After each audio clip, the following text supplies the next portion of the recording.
Hello there, folks. My name is Stephen McCracken, and you're very welcome tonight to Trasnatira. Tonight we're joined by Reclaim the Enlightenment. So I'm just going to hand you over to the Reclaim's chair, John Gray, who's going to introduce John Lyness tonight. Thank you very much for tuning in. Okay, John. Hi, everybody. You're very welcome.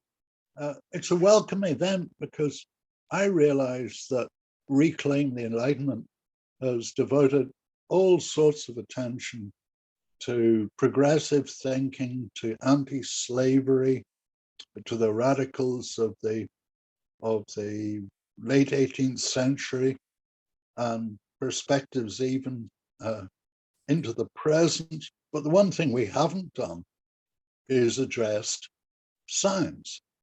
And a key part of the Enlightenment was science. And a key part of science is mathematics. And so John Lyness tonight is sort of pushing us into a field that we really need to look at. You know, human progress wasn't just about radical ideas, it was about invention, it was about discovery, and not least in the field of mathematics. And John is particularly well equipped to talk to us about mathematics and the Enlightenment. As he says himself, he's an engineer with an Irish and Welsh background, multicultural like some of the rest of us. I hope. He is Reader Emeritus in Civil Engineering at the Ulster University. He has interests in sustainability, dimensional analysis, the appropriate use of computer models, Georgism, and I hope he's going to explain for us what Georgism is, because it mystifies me, and education. And he has another cause, which is very close to my heart. He's a board member and the research director of the Dry Stone Walling Association of Ireland. And as a mountain walker, I have a great fondness for stone walls, especially in the Mourne Mountains. So on every front, he is well equipped to talk to us tonight. John, you're very welcome. Thank you very much, John and Stephen.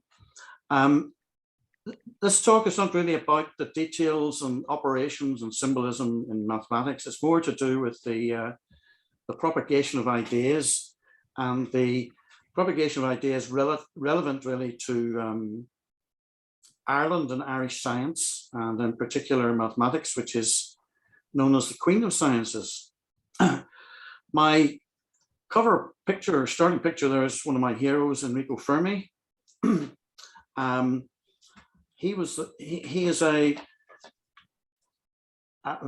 very brilliant physicist and applied mathematician, and he's famous for inductive and deductive solutions to problems, sometimes called the Fermi method or the Fermi problem. So I'll move on then to my first slide.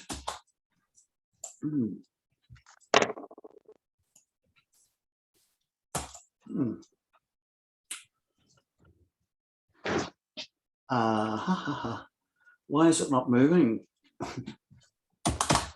There we are. I'll go back again, sorry. I've called the title of the talk Disturbances in Space-Time, and the relevance of that is to do with 3 dimensions and 4 dimensions, which was a particular outcome of Enlightenment mathematics. So I'm looking at the effect or the propagation of Enlightenment ideas and the associated mathematics to 19th century Irish mathematics, which was quite a flourishing area of mathematics, mainly centered on Trinity College Dublin. The propagation of the ideas, especially of Newton and Liebnitz, were actually criticized very heavily by the Bishop of Cloyne, which is Bishop Berkeley, in the early 19th century. He was very derogatory about Newton's ideas. So I'll come to that in a minute.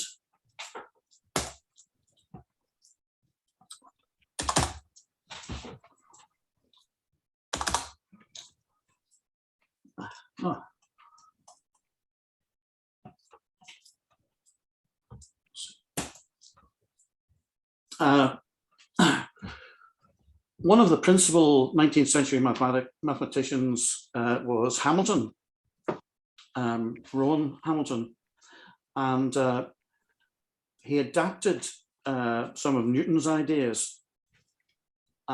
Newton's ideas were based on differentials, and Hamilton's ideas were based on integrals. And Hamilton's probably the most celebrated Irish mathematician, and he's still celebrated today with this Hamilton's Walk, which is from Dunsink Observatory into Dublin along the towpath. And he actually worked in Dunsink Observatory for a number of years. And as he passed under Broome Bridge here, he inscribed the quaternion identity, which was one of his inventions, on the bridge. And you can see it below there, I squared plus j squared plus k squared plus ijk equals -1. So it was a development of what were known as complex numbers at the time. But the interesting thing about it is it can have three subscripts, the ijk subscript. So in actual fact, that identity is used today in robotics to ensure that there's no interference between robotic arms, say, that are operating in building a car, for instance. So that identity is still useful, and it can be extended to 4 dimensions, and was the basis of some of the solutions of that enabled Einstein to come up with his ideas about relativity. So I'm going to move on. It's a bit slow, this. There we are. So this is the situation. 17th century, 18th century, principally 18th century, the Enlightenment was growing and flourishing in France. It also occurred in Germany and Switzerland and other countries as well. However, some of the ideas, in fact, most of the scientific ideas, took about 100 years to reach Dublin. And one of the reasons for this was there was only one real educational institution, which was Trinity College, and it was limited entry. You had to be an Anglican to matriculate and study at Trinity.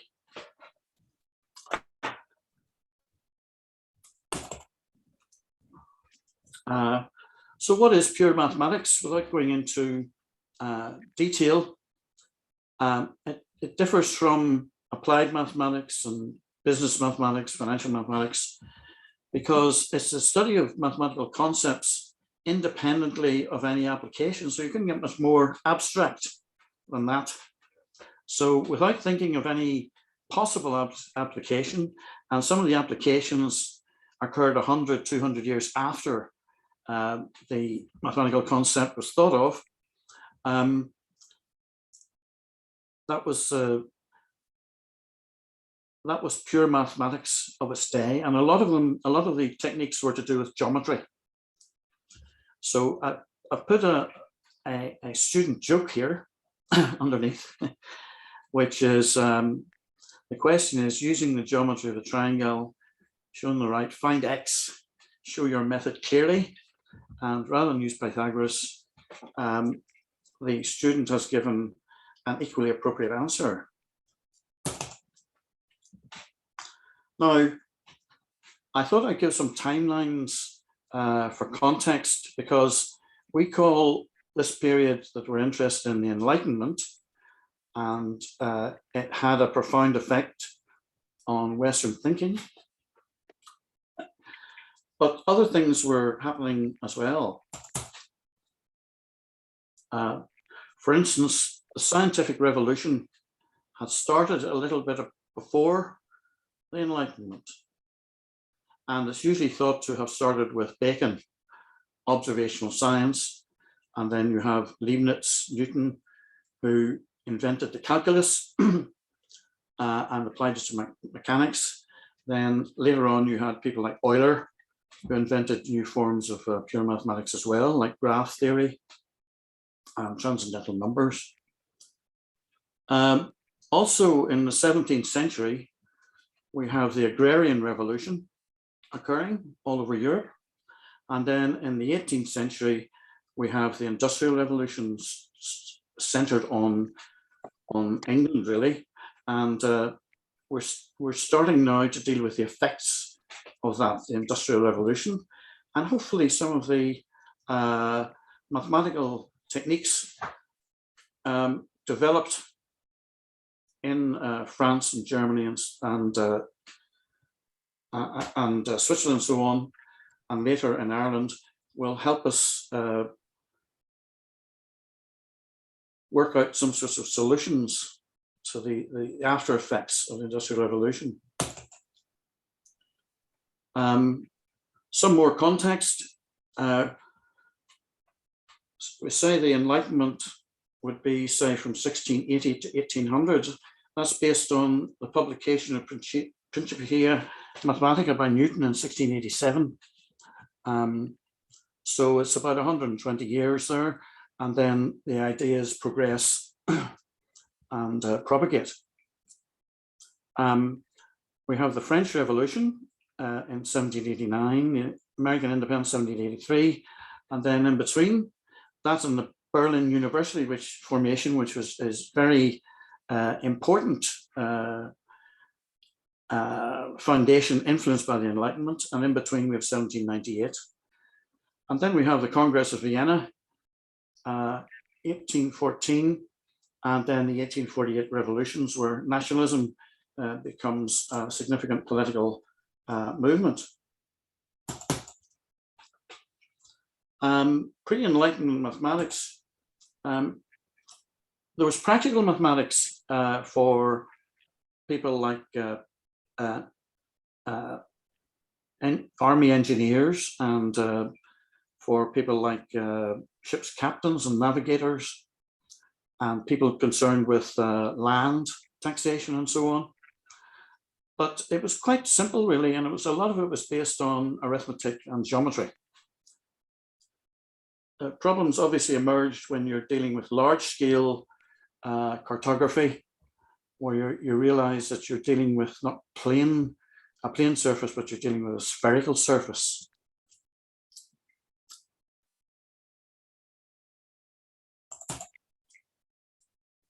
The university syllabus, I put a down arrow there because it was a top-down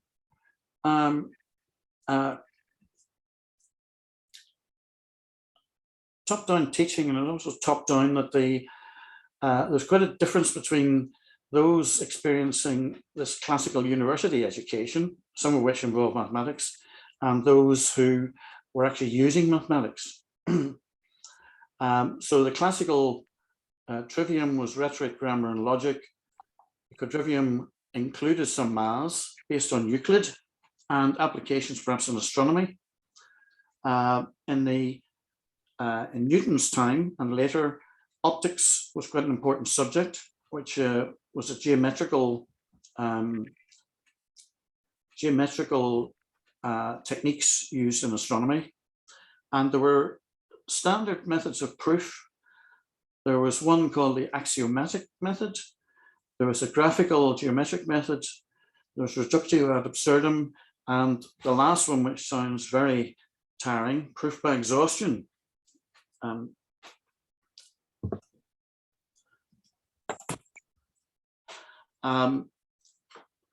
You may remember this from school with the classical method, and people in my age group, people started off doing proofs in geometry.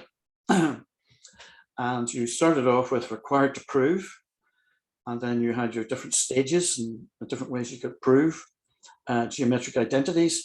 and at the end your QED, that which was to be demonstrated. That was the process, and that was the process people were taught in university in the 19th century. I'm just showing you the axiomatic method here, where you start with axioms and then you go on through the proof. It was deductive reasoning was used, though in the 20th century, inductive reasoning was also a viable method of proving. Then you had the theorem or conjecture if the proof was incomplete, and the lemma, and then you had the corollaries. Now, this is an excerpt from Newton's Principia, and page 48, and this was published in 1687.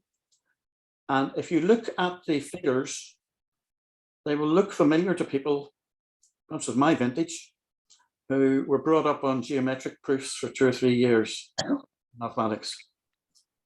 You have tangents and chords, in this case circles and semicircles. Another thing to note is that all the text is in Latin. So these books are inaccessible to people who haven't got Latin. Right at the bottom right, you can see something about the proof.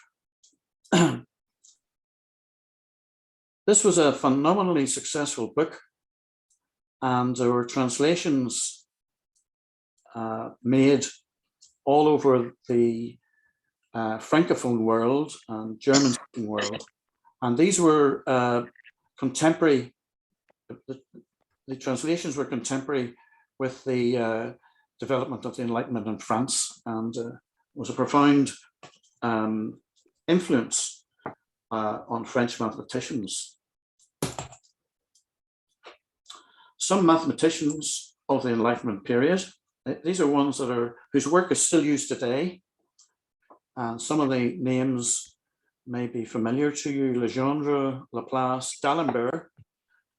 When I first suggested to John Gray that a scientific talk around the time of the Enlightenment would be a good idea, I had D'Alembert in mind, because he did a lot of work with Diderot and on writing the encyclopedia, the sort of first gathering together of contemporary knowledge.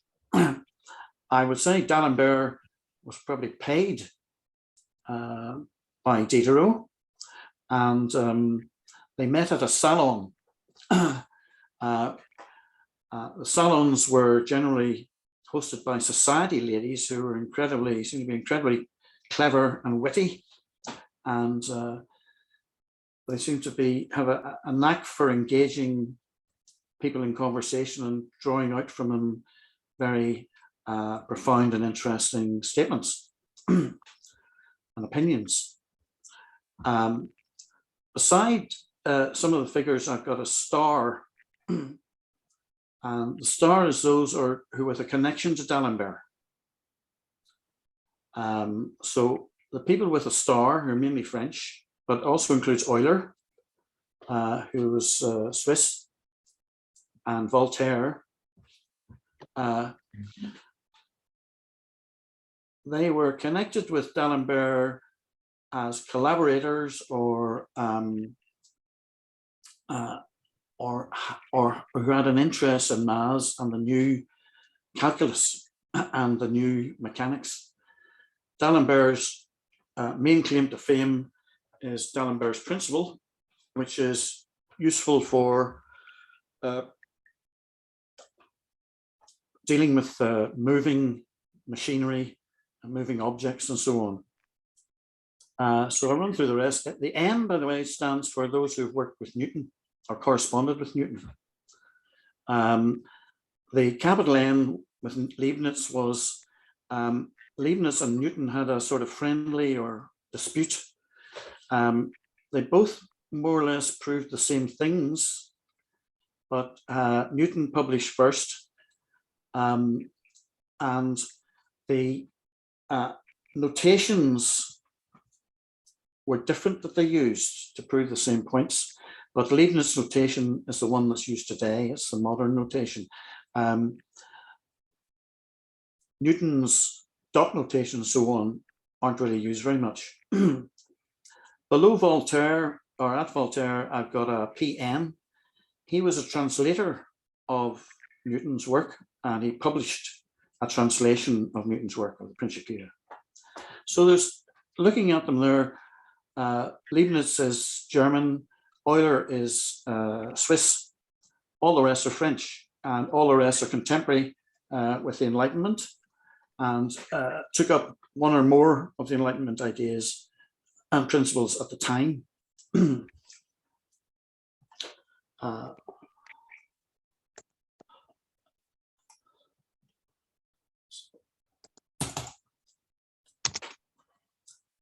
Some of the benefits arising from the maths of the Enlightenment outweigh the wider Enlightenment benefits.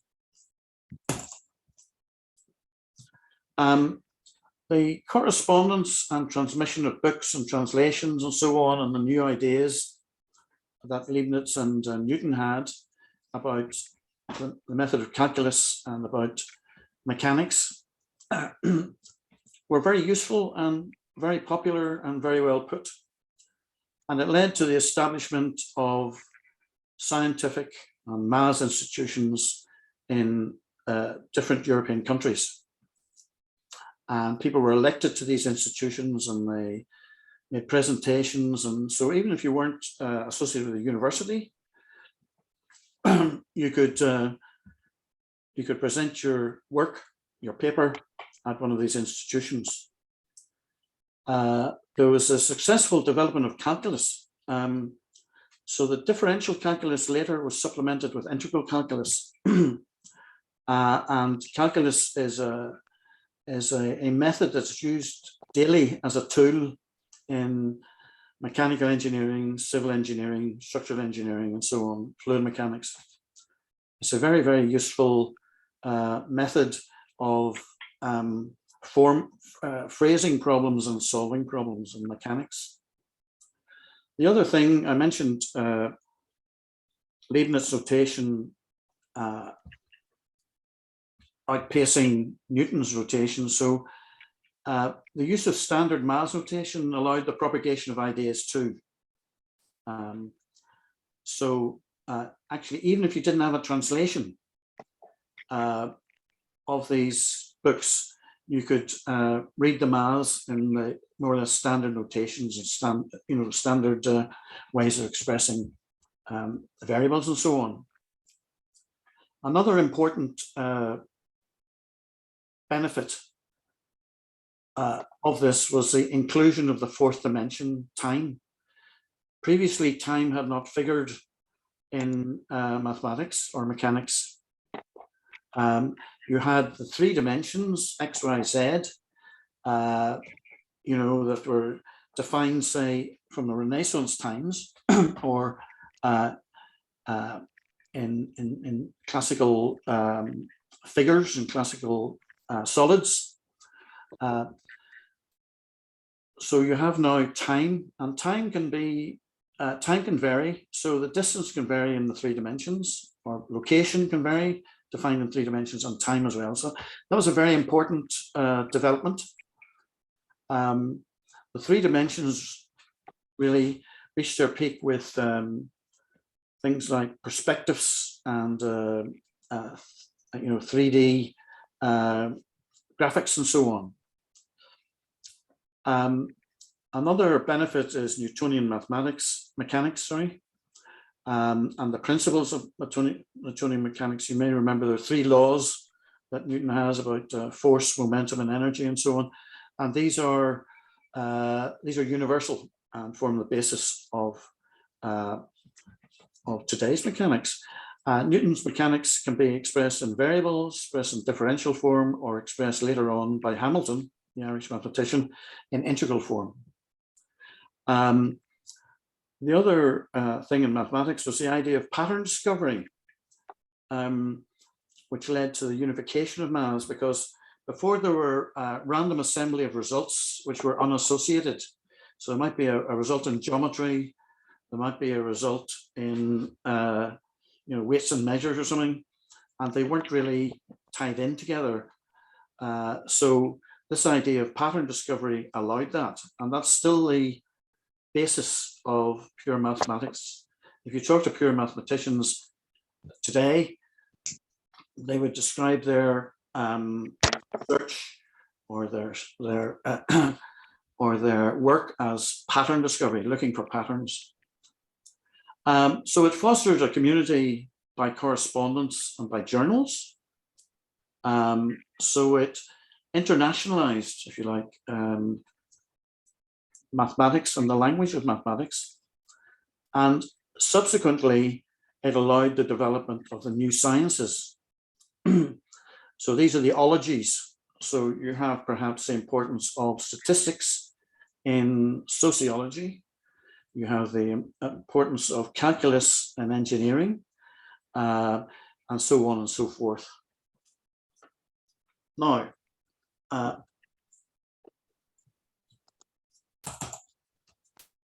this is, these ideas are propagating out. There's no Irish people there, and there's just Newton. And when these ideas propagated to Ireland, there was a very weighty person who objected to them. That was Bishop Berkeley. And he didn't like the idea of infinitesimals, small, which is actually the basis of calculus, small rates of change in small increments. He didn't like the idea of including time as another dimension, just like 3 XYZ distance coordinates. And he also thought, as you see at the bottom, that deism was encouraged by Newtonian mechanics. That is, there's no personal relationship with the creator, that these things can work like clockwork at some distance away in the universe from where God is, or whatever, and he wrote about these, and quite critically, and also because he's a bishop of the Church of Ireland, he had considerable influence in Trinity College, and he effectively delayed the adoption of Newton's ideas in the syllabus. I got there his axiom: you can't reason about things wherever we have no idea. Therefore, no reasoning about infinitesimals. If we can't see an infinitesimal and it just exists on paper, we can't reason about it. It's too abstract.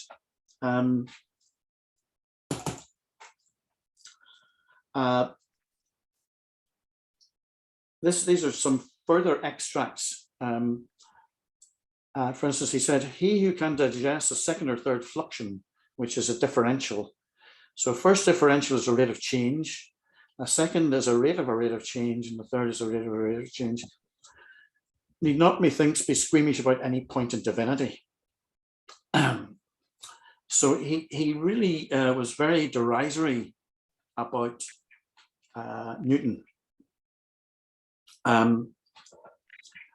He was a fellow of Trinity, so he was quite influential, and he was influential as a churchman and influential within Trinity, and also he published pamphlets and books and so on, where he criticized the idea of fluxions and infinitesimals. One funny thing I found out about Berkeley was, well, several funny things. He came from a Church of Ireland, wealthy Church of Ireland background, and went to Trinity, and then he took himself off on a world tour, or sorry, European grand tour of Europe, and apparently it was one of the longest grand tours on record. And then he got back to England, and he had an idea about developing a Christian utopia, and he sought government assistance with propagating this idea, and he got some funds together, and then he went to Rhode Island and bought a plantation called the Whitehall Plantation. And he decided there weren't many slaves on it, enough slaves. So within a week of arriving there, he went to the local slave market and bought several more slaves. And he went back, the slaves are back in the plantation. And then a week or two later, he decided they should all be baptized. Perhaps it's, perhaps it's typical of the age or something, but completely unthinking about the life conditions and the progression or life enhancement of the slaves. Anyway, about 2 or 3 years later, the funding that was supposed to arrive from England via lobbying in Parliament for his Christian utopia didn't arrive, and he went back to Ireland. And back in Ireland then, he was at Trinity in quite an influential position, and he was very anti-Newton. So moving forward to Ireland, then these are the people who would be affected by Enlightenment ideas. Now, here they are, the ones I picked just at random, really. The first is William Rowan Hamilton, who's world famous for his integral mechanics at Trinity. He arrived at Trinity and stayed there for over 40 years. And then he left to retire. So definitely a Trinity man. There was George Boole, as an Irish mathematician. That's the man behind Boolean algebra, logic circuits, and so on. And he was self-educated and eventually got a post in University College Cork. Coming north, there's William Thomson, otherwise known as Lord Kelvin, who used to live on one side of the square facing RBAI. And he was a very novel thinker in physics, apart from maths, and came up with the idea of a thing called entropy, which is very influential today and very relevant today to climate change. Below that, we have Robert Adrian, self-educated. Robert Adrian was from Carrickfergus, and he got wounded in the Battle of Antrim and left within a year or so in 1799 and emigrated to America at a rapid rate of knots. He was a self-educated mathematician. His father was a watchmaker and navigation instrument maker. And he always had an interest in mathematics. You can see there he was he worked in Princeton and Columbia, so he's thought of as quite an influential American mathematician now. In parallel with Adrian, there was a guy called I think it was Bowditch, who was also a self-educated mathematician who was American. And I think perhaps Adrian and Bowditch had must have had some sort of common cause. They were both more or less contemporaries. Bowditch, incidentally, had benefited from the thefts by a man called Hill, Captain Hill, who was also from Carrickfergus, who became an American privateer. And he held up, I think it was a French merchant boat, and stole some books from them, or how you said, purloined. And they ended up with Bowditch and helped advance his knowledge of mathematics. Robert Adrian is famous for a thing called least squares, the least squares method, which is used a lot in science for establishing statistical relationships between different physical properties. Below that, you're Casey, and Casey was a straight geometer, and he spent his time in Trinity researching, I suppose, Euclidean geometry and coming up with new extensions, new proofs. He ended up in UCD. He moved from Trinity to the Catholic University of Ireland, which had a very short lifespan, and ended up in UCD. The next chap, Crofton, strangely moved from TCD to UCD. He was a geometrical statistician. A little bit more about him in a minute. And then Gossett is a chap who I envy quite a bit. He ended up as a mathematician, spending his working life working for Arthur Guinness, and developing all sorts of methods of choosing good barley and good hops and so on for Guinness products. So I'll look at three of them in a little bit more detail. If I can get them back again. This is the first one. Hamilton. This man is a sort of a giant of Irish mathematics and Irish physics. Spent his entire career at Trinity College Dublin. He was supposed to be a very modest and quiet chap, and he came up with an integral version, another version of Newton's mechanics, which is of great benefit today. As a child, he was an educational prodigy and multilinguist. These people Hamilton was operating more or less in isolation. I mean, he didn't go to France or anything. He had books, I suppose, about Newton and Newton's works, but he was more or less operating in isolation. And he tackled a classical problem known as the Brachistone problem, which is a way of optimizing your route if you're pursuing something that's moving, like a hare or a dog. He used D'Alembert's principle, and he used Lagrangian, what I call Lagrangian formulations as well. Those are two names from the French Enlightenment. And I see there that it says 1822, calculus introduced at TCD. Now, Newton's book came out in 1647. So it's taken quite a while for the syllabus at Trinity to change and to be recognized. And that is principally, I would suggest, because of the Bishop of Cloyne.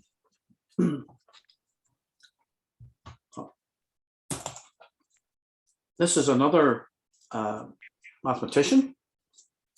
I've chosen three really to illustrate the type of work they were doing, and also to show you what type of people they were. Now, Morgan Crofton, I would take it he's perhaps his teeth weren't the best. That's why he's looking like that rather than sucking a very bitter acid drop or something. He invented geometric probability theory. And it's rather unusual there that he moved from Trinity to UCD. I think he actually became a convert to Catholicism. This is what geometric probability theory is. There are three classical problems there. And if you look at the white space, you see there are matchsticks or needles, and then three horizontal lines. And the idea is that you just throw the matchsticks down on the sheet of white paper and work out. And before you throw them down, you work out the probability of a matchstick crossing a line. That's an example of geometric probability. This is used now today in what's called geographical information systems, where you're looking for spatial relationships, say between trees, how they're bent over and the direction of the wind or something. This is a method you would use. This is, the next chap is my favorite. This is William Gossett. He was, I suppose, an independent statistician, I think you say there. And he's obviously late 19th century. He joined Arthur Guinness in 1899. So he would have been 23 and stayed there for his career. And what he got intrigued with was, how do I get the best barley for Guinness? How do I get the best hops for Guinness? And I suppose with a basic knowledge of statistics, you would say, I'll sample the barley and find out what the mean quality measure is. Or I'll sample the hops and find out the upper quartile and lower quartile of the bad hops. What he did, he went beyond that. And he said, it's all right doing these simple measures. Can we go beyond that and ensure that we have a measure of the significance of the results? So if I'm taking the mean of 20 barley samples, and I'm taking the mean of 40 barley samples, I think the second one is more significant than the first because it's a larger sample size. And he developed a thing called the student's t-distribution, which was a test of statistical significance.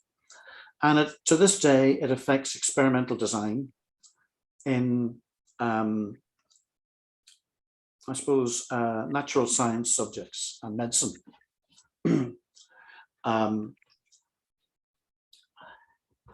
He published, Guinness wouldn't allow him to publish in his own name. So his publication in learned journals and so on was signed student. So you have these things to this day called students' t-distribution and so on. There are a lot of publications by students and methods, statistical methods by student. That was his anonymity to satisfy Guinness. He eventually became chief brewer for Guinness worldwide. So he had breweries in Dublin, London, all over the place, in Africa and so on.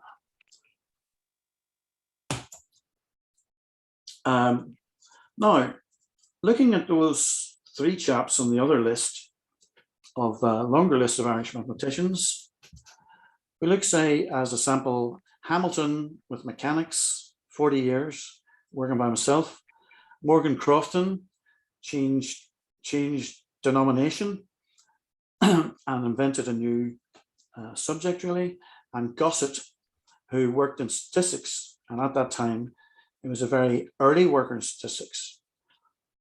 Do they have, is there any evidence of anything, any threads, traces, linking them to Enlightenment ideas and ideals? Now let's look at some indicators. Say individualism, rationalism, and secularism. Well,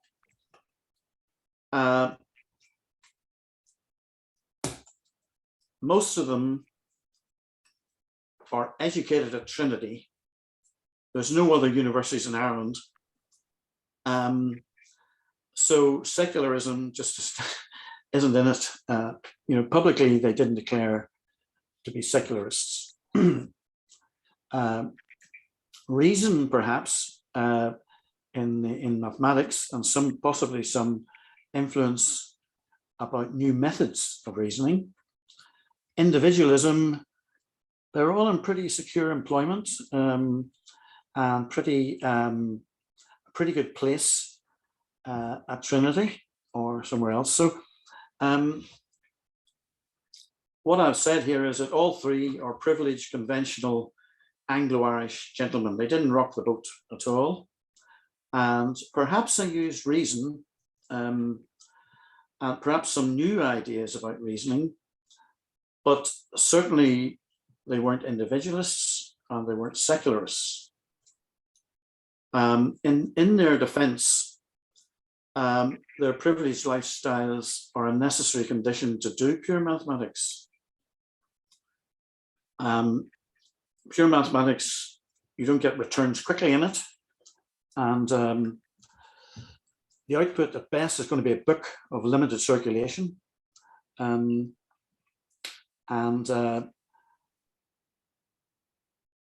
though perhaps some of them were working, they were able to do their mathematics part-time or in their leisure time. They were really indulging an interest, and they weren't really stressed in their lifestyles.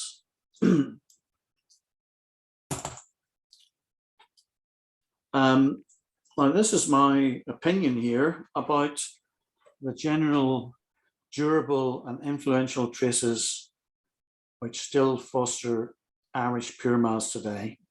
I think they are to be found in wider Enlightenment ideas.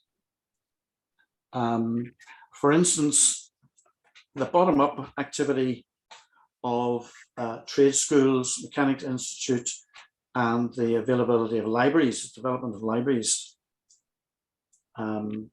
where some of these books could be found. Also, particularly in Ireland, there was the foundation of Maynooth as part of a bargain, really, to stop the education of Catholic clergy in France. So Maynooth was developed as a college at the end of the 18th century, and then properly at the start of the 19th century. Shortly after, you had the formation of the Royal University of Ireland with regional Queen's Colleges. There was also the Catholic University of Ireland, which was headed up by Cardinal Newman, and didn't last very long, and eventually was funded and developed into University College Dublin. The principal idea, some of those foundations now are to do with Catholic emancipation. Some of them are to do with stopping travel to Europe or France for education, and the importation of new ideas that were thought unsuitable. And some of them were due to Wilhelm von Humboldt when he set up the University of Berlin. Now, he was a true Enlightenment figure. He set up the idea of the modern university, where people did research and teaching, and where new subject areas could be developed. So I said a little statement at the bottom here. We can identify, I think, rationalism, individualism, secular in von Humboldt's influential ideas. A lot of the universities in Europe and in the British Isles were controlled by churches. So this was a breaking away from the idea of church control of universities.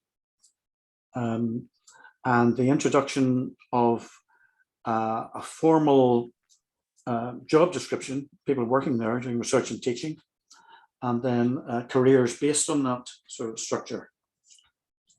So that was an Enlightenment idea. So I would say we have university modernization. I think that's done more for maths development than what existed previously. And that's down to von Humboldt. The job description really, and the occupations were teaching, research, reason, critique, and propagation. Some universities which had a church, still had a church patronage, didn't allow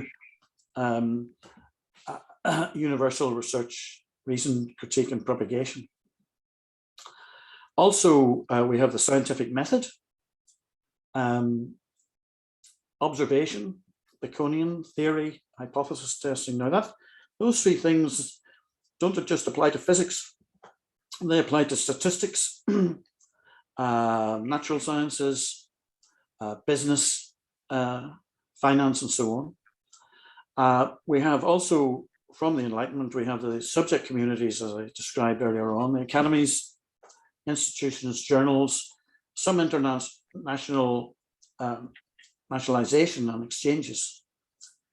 And then we have, particularly in maths, and later in the other sciences, standard notations and the use of modern languages. And when I was a student, if you're doing a degree in engineering, you had the choice of doing something like French, German, or Russian as a secondary language, because in the late 50s, early 60s, there was a lot of publications still in those areas. Today, apart from certain French journals, nearly everything's in English. Then last but not least, new problems and new applications. So we have the ologies, which were new subject areas, using scientific methods, the new sciences, sociology, biology, zoology, and so on, using scientific methods, but sometimes applied to contemporary problems in society. Now, that's my demonstration. I'm going to go on a little bit to an afterthought or a postscript on Newman. Now, Newman was an Anglican convert to Catholicism, and in Ireland, Newman lived 1801, 1890. We had the establishment of the College of St. Patrick Maynooth at 1795, really, as I said before, really to discourage people training in the French college or the Irish college, in Europe, and bringing back ideas that weren't compatible with the status quo. The Catholic University of Ireland was set up in 1854, and it was self-funded, so there's no government funding. And the first rector was Newman. This was in Earlsfort Terrace, side of Stephen's Green. And then he left actually after 58, and shortly after University College Dublin was founded. He did publish a book called The Idea of a University, and he saw it as, in a nutshell, a Catholic institution with respect for knowledge and respect for revelation. That's to do with biblical knowledge, or biblical revelation.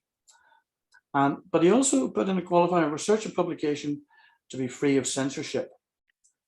Presumably, the clash between respect for revelation and free of censorship was resolved somehow.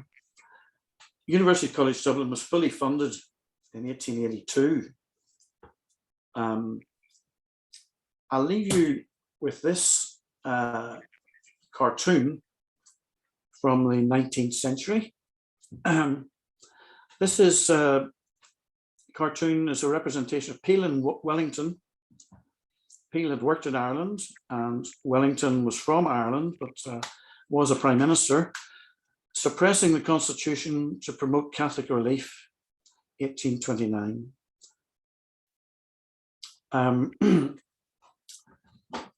They wanted to promote Catholic relief because they saw the instability in Ireland, especially after 1798. And Wellington in particular realized that the British Army had a phenomenal proportion of recruits from Ireland. And if he didn't do something to make life more bearable in Ireland, these trained soldiers were going to turn on him, I think, or turn on the Anglo-Irish. power. The cartoon is based on Burke and Hare, and I don't know which one's which, who, as you know, stole bodies and so on for use in Edinburgh Anatomy School. So that's what I'll leave you with.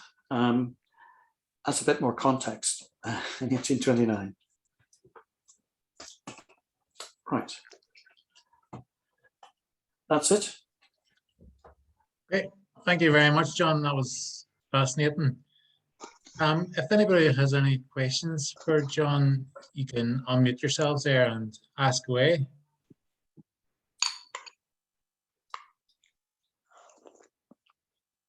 Maybe there isn't. I think you may have covered everything, John, there.